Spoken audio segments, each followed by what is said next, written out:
this is becoming a serious problem, okay. You try to do anything in this country, they want to stop it.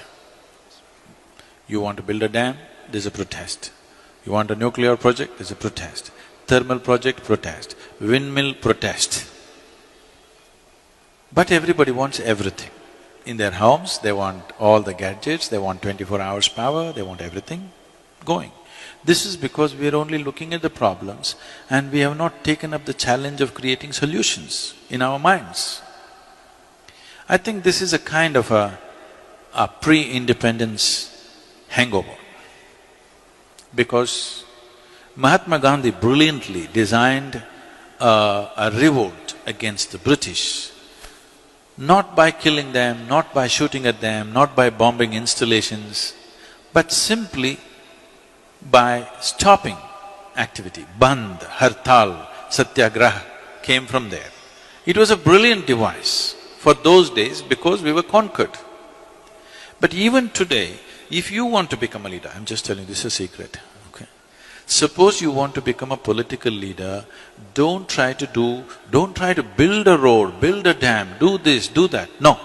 Gather 100 of your fans and block a highway. Make our lives miserable. You will become a leader.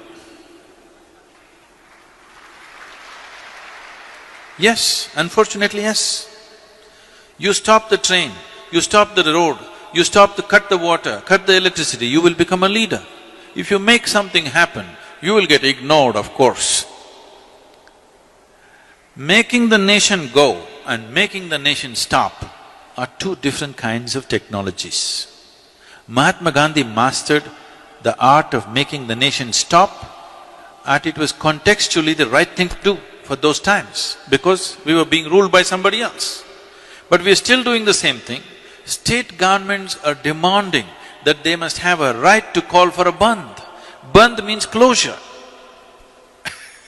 I cannot understand how an administration can call for a bandh but they're actually saying it's their right to call for a bandh. Close down something and you'll rise in your prominence. This must change. We should never identify people who stop something in this country as leaders. This must be done by all the citizens.